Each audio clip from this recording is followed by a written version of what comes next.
Hey there, you just clicked on First Down Punts. Nice move. This is a podcast about football and how it relates to fantasy football.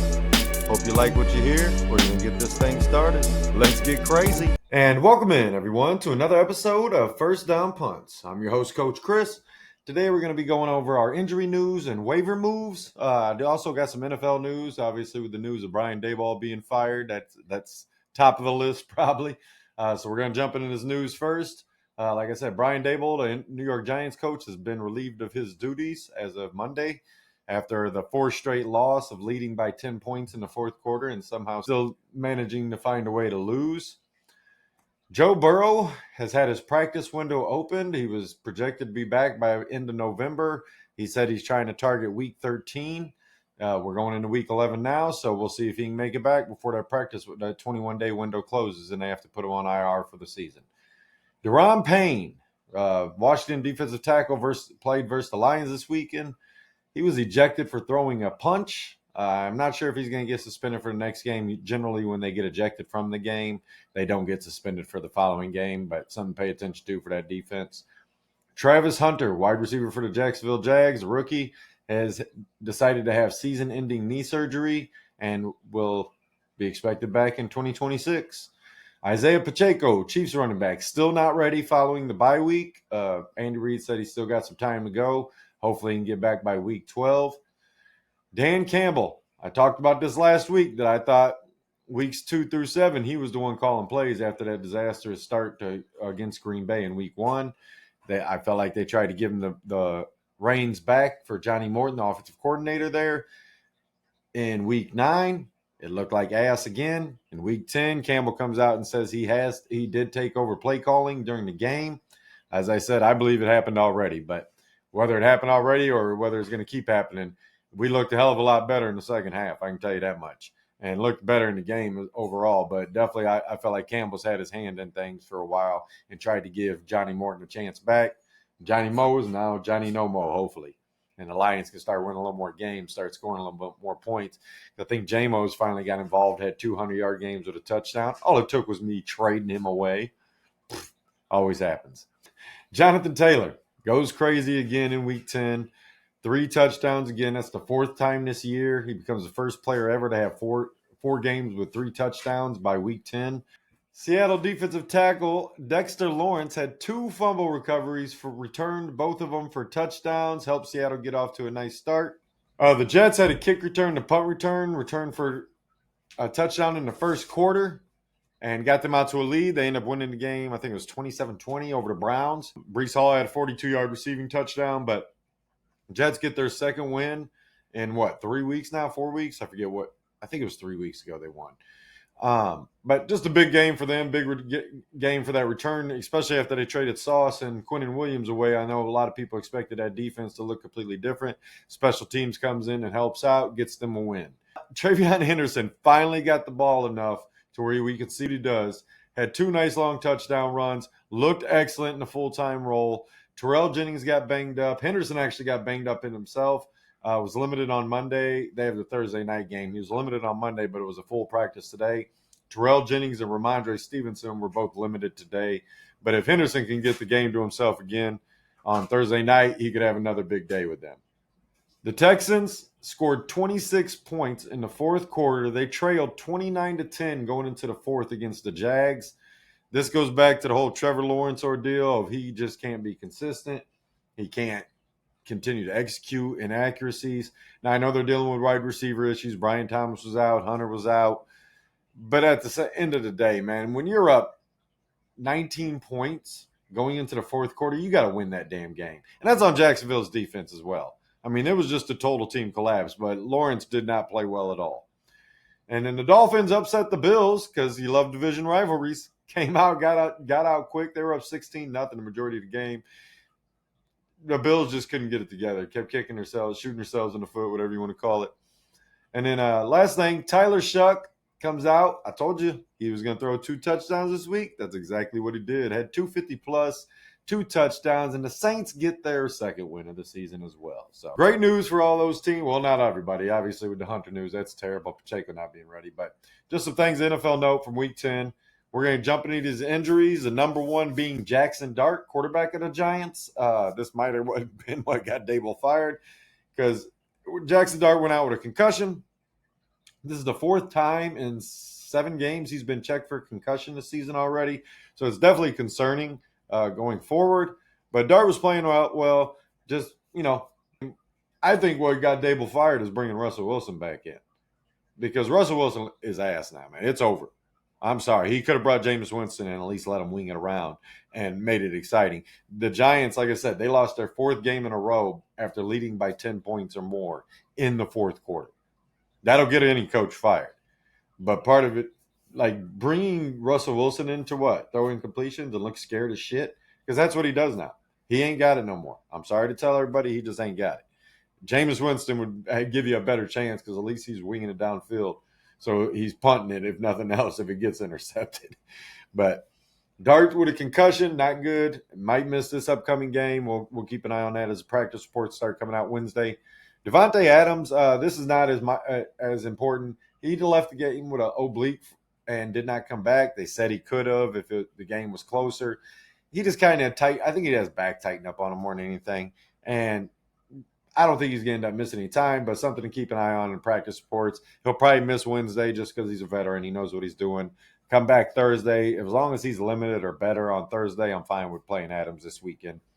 Dalton Kincaid, tight end for the Bills, got a hamstring injury. He is week to week, which you hate to hear because he's been their main offensive possession in the receiving game.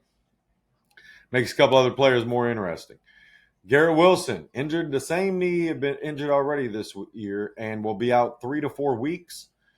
Arondé Gadsden, a banged up knee, had to leave the game. They had an MRI. Turns out it's just a bone bruise. He could miss this week. Sometimes that's a pain tolerance thing. Maybe he gets a wrap on it. But we'll see what happens as the practice reports come out this week.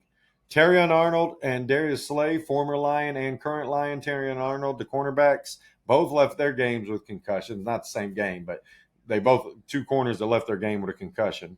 Rashad Bateman has a mild high ankle sprain. He left the field in a walking boot, and it makes it interesting to see if he'll be able to get back for Sunday's game. Chris Rodriguez, running back for the Commanders, who was named captain, came out as a starter, ends up leaving with a shoulder injury, which means Krosky Merritt may have more opportunities to himself next week. Definitely something to think about. Does it matter? Who knows? We'll find out. But Walter Nolan, rookie defensive tackle for the Cardinals, had a great first game last week.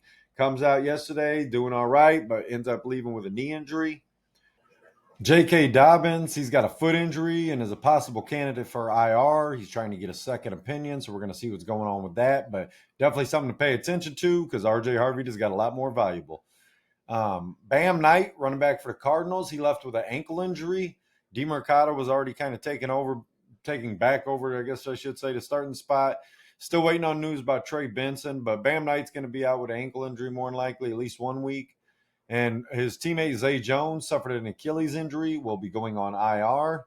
And then Houston safety MJ Stewart left the game with a torn quad, and he will be going on IR as well. Let's get into these free agent waiver wire moves. Starting off with a couple QBs. Tyler Shuck, I talked about him. I believe he's going to continue to get better over the course of the season. I believe down the stretch of the season, he will be someone that you could stick into a number 2 QB slot as a bye week filler, as an injury filler, maybe just because he's outperforming your number 2, and see what happens. And then Jacoby Brissett. Garbage points count the same as all the other points, guys, in fantasy. That's the beauty of garbage points.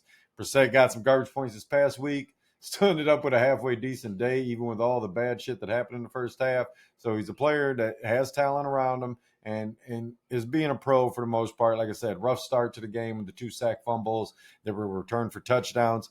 Just fluke situations. O-line's got to hold up a little bit better. Brissett's got to get rid of the ball. But as I said, garbage points still count for fantasy. Running backs to look at. Woody Marks. If for some odd reason he got dropped, somebody got scared of him because of Chubb, and he's still out there, pick his ass up, plain and simple. He has taken over. He had 78 to 80%, somewhere around there, of total snaps on the field for the running back position. And Chubb, although looked good on his limited opportunities, was far behind on snaps on the field this week. Ramondre Stevenson, he might have got dropped after the injury. Travion coming on a little bit. You never know. Definitely a player that might have got dropped and someone you could find on your waiver wires, some of those shallow leagues. Think he's worthy of a pickup. Still believe he's going to be involved going down the stretch of the season. Tajay Spears coming off a bye. He's starting to take over for Pollard for that number one spot there in Tennessee. If he continues to do so, he's going to be even that much more valuable. Now, Tennessee's not a dominant offense, but if you're in a PPR league, Spears is definitely worthy of an ad. Sean Tucker, talked about him earlier in the season when Bucky Irving went down. I figured he'd be the one that took over the running back carries and Rachaad White be more of that pass down back. Rachaad White played well for a handful of weeks, but last couple of weeks, Tucker's actually outperformed him. I think he's worthy of an ad. I believe he's going to be more and more involved until Bucky gets back, which there is no news on that. And then Amari DeMercado with the Bam Knight news, he obviously becomes an immediate pickup, someone you got to get on your team, especially in PPR leagues. And JCM, Ja'Cory Cross-Merritt, a.k.a. Bill, with the news that Rodriguez could be out with that shoulder injury. They got a bye week coming up. I believe it's week 12, but he's someone worthy of an ad just for the fact that if he's a starter, if they give him 15 to 20 opportunities, I believe he will be a successful running back. Problem is they've refused to do that. Now, maybe they're forced to, maybe not. Maybe they just keep splitting it with McNichols because Rodriguez is out and they'll just give McNichols certain downs. But a guy that I think should be on someone's roster. That's all there is to it. So Brian Robinson back up to Christian McCaffrey. He actually had more rushing yards this week than McCaffrey. I think he did last week too. I'd have to go back and double check that. But McCaffrey's still excellent as a pass catcher. But we're getting later in the season. He's a vet. He's dealt with injuries. You never know. Right now, after you got over these major buys, that week 9 by apocalypse and everything, you can start kind of picking up these insurance policies. If you're the McCaffrey owner, you definitely want to get Brian Robinson. He's looked good in his opportunities. And if you're a guy in the league that needs a running back, go pick him up and just see if, hey, it's a lottery ticket. Where if McCaffrey goes down, Brian Robinson is ready. And then Dearness Johnson, this is a guy I'm just mentioning because of Terrell Jennings and Ramondre both missed Thursday's game. Dearness Johnson was already doing kick returns, got a couple, I think he had 1 or 2 carries, but he would definitely be more involved, I would think, if Jennings and Ramondre are both out. So not saying, hey, run out and pick them up, but be something to pay attention to as we go into Wednesday evening and Thursday morning. Hey, are Ramondre and Jennings going to actually play or what? Because if not, Dearness Johnson would be the guy backing up Travion Henderson. Wide receivers to pick up for our waivers. Parker Washington, number 1 on the list. I told you last week that I almost want to tell you to force him in your lineup, and he did not disappoint. Excellent. Now, I believe Jacoby Myers, who got traded there last week, is going to continue to get more involved. But right now, Washington is that number 1. Thomas is out. Hunter's on IR. It's him and Jacoby Myers right now. Washington is the one that's been there and has the chemistry already. Alec Pierce, this is a guy I've been trying to tell you to pick up for the last couple of weeks. Had another great game. Pittman was locked up by A.J. Terrell, or was it? For the Falcons there, A.J. Terrell. And Pierce showed out, man. I expected Downs to get some more. Sorry for that. For those of you who said he's a sneaky start, he didn't end up getting it. Tyler Warren got 8 for 99 or something like that, and I thought it would be a little more Warren and Downs split being that underneath stuff, but it was not. It was Alec Pierce and Tyler Warren. So, and mostly Jonathan Taylor having 300 yards and 240 plus rushing yards. He had a hell of a day. So. Trey Tucker for the Raiders with Jacoby Myers getting traded. He is the de facto number 1 there right now. Nobody else is really doing anything. So if he's out there, I would still pick him up as a bye week filler, as an injury filler. And then Tez Johnson for the Bucks only had, 4 catches, but 2 of them were touchdowns. I think he had 4 for 44 or 42 and 2 touchdowns. And no end in sight for Godwin to return. Evans is out till the playoffs if he comes back at all. And Tez Johnson continues to score fantasy points, man. So if he's out there, go grab him. He's coming up. They were coming off the bye last week, so a lot of people had dropped him. Wasn't sure if they could start him. He came out and had 2 touchdowns. I guarantee you want to start him now. Jaden Higgins, wide receiver for Houston, caught another touchdown.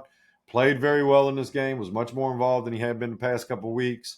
Christian Kirk, I think, only had 1 or 2 catches this game. Jalen Noel, he has a couple catches every game, but he's not getting involved enough. So the way Mills has been throwing the ball, and even Stroud before he went out, Higgins is going to continue to come on more and more as the season progresses. And he's a guy that if you got him on your bench and someone to watch, keep him there because he's a talented player that the more opportunities he gets, the more he's going to score you points for fantasy. Chimere Dickey, The wide receiver for the Tennessee Titans, he probably got dropped during the bye, even after 3 double-digit games. This is another one of those, like I said, a special type of player, because if you don't get kick returns in your league, he's not nearly as valuable. But he's had over 120 yards, and I think it's 7 to 9 or something, 6 to 8. I know for sure. I want to say he had 7 to 9 now. And just a guy to continue to score points between the receiving game and the return game. And I wish he was getting more catches, because it would make he could be running for staple back category. But we'll see what happens going forward. Keon Coleman, with the news of Dalton Kincaid out. Coleman actually had a touchdown in this game. I think Coleman could get more involved now, him and Shakir both. Shakir was already involved, but Keon Coleman could end up being that secondary option instead of Kincaid. And with Dawson Knox, which we'll get him in the tight ends, but just those secondary options behind Kincaid and Shakir could now be more valuable. Keon Coleman could definitely be worthy of a pickup. Jaden Reed coming on, he's still on IR, but the Packers sound like they're going to be giving him that 21-day practice window getting open here pretty soon. And if that's the case, he could be back sooner than expected. The Packers need it, and steal him now before it's too late and he comes off of that IR. Michael Wilson, the Cardinals wide receiver, he's had a couple decent games, nothing big, but just it feels like with Brissett, he's getting more involved, and he's getting more and more worthy of a look in fantasy and deep leagues. And then the last one, DeAndre Hopkins, with the news of Rashad Bateman being banged up, possibly missing a game or two. DeAndre Hopkins becomes a sneaky pickup that if he gets that opportunities that Bateman was having, he could get 3 or 4 catches and a long touchdown every game, just like Bateman was. Maybe not every game for the touchdown, but you know what I mean, the 3 or 4 catches, and see what happens. So something to pay attention to. Like I said, if Bateman's going to miss some time, Hopkins could be worthy of a pickup in that Baltimore offense with everybody healthy now. Tight ends to pick up. Dalton Schultz. I've been talking about him basically for 5 weeks straight. If you haven't picked him up, I don't know what to tell you. You probably missed out on a bunch of points. Dawson Knox, like I said, with Kincaid possibly, or what's he, week to week, I said, he's going to be the starting tight end. Now, the problem with him is that Jackson Halls, I think it is the other tight end. Spencer Halls was an NBA player. Jackson Halls is the tight end there. He's getting involved, and so is Knox when Kincaid's not on the field. So it's kind of hard for me to recommend picking up Dawson Knox, even though he's the one that's been there longer, has the chemistry. Halls is just a big target out there for Allen to throw to, and Allen's ability to just throw to the open guy, because there is no true number one, has been very beneficial. So it's hard to say, hey, you got to pick up Knox and start him because of the Halls kid. Juwan Johnson, with the news of Shaheed getting traded, I wondered what would happen with him. He was much more involved again this week. Chris Olave still had a good day. So Juwan Johnson is worthy of a pickup again. Luke Musgrave for the Packers. He only had 3 for, what was it, 32 or something like that? 24? I forget how many yards he had. I think it was like right around 30. But more importantly, the Eagles are tough against tight ends. So Musgrave only having a few catches, especially his first game as a starter, it makes me think that that's a good sign, because of how tough the Eagles have been against some tight ends over the course of the season. So if Musgrave gets some easier matchups going forward, he could be that guy. And Jordan Love needs receivers, man, because he is playing like shit right now. If you wouldn't trade it for him, I apologize. He was the one that I said you should trade for, but that was before Tucker Kraft went down for the season. And then Brent Strange, another one of those IR guys that's on IR. Sounds like he could be coming back in the next couple of weeks. Help you down the stretch of the season if you get him in that IR spot now and already have him, instead of having to pick him up fight for the pickup on waivers. And then Cade Otton, Tampa Bay tight end, just like Tez Johnson. No sight for Godwin. Evans is out to at least the playoffs. Cade Otton has continued to be involved since Evans went down, and it's worthy of a pickup, definitely, if he's still out there. And then a couple defenses for you guys. Green Bay Packers, they have a decent 3-game stretch here coming up for them. They played tough against the Eagles. I mean, they only allowed 10 points. The Eagles won 10-7, but the Packers, I think they've only allowed like 27 points in their last 3 games. So that definitely a defense worthy of picking up. And then San Francisco, I know they've dealt with tons of injuries, but they still play tough. And their next 5 weeks are Arizona, Carolina, Cleveland, a bye week in, week 14, I think it is, and then Tennessee. So 4 of their next 5 games are games that defense could show up if they get any kind of assistance from the offense to just put a little pressure on the other team. So other than that, guys, we'll see what happens with those defenses and with the rest of these guys going forward. Keep an eye out for those Wednesday and Thursday. Really not so much Wednesday, Thursday practice reports, except the Jets and Patriots play on Thursday, so you'll need to know about their practice reports over for tomorrow. That'll be the big one, who's in, who's out. You'll get a much better idea. Some guys will probably get some game time decision tags or questionable tags, but definitely something to keep an eye on. Other than that, we're going to get out of here. Hope you're having a good afternoon, good evening, good morning, whatever time you're watching. Until next time, I'm out. First down, Punts!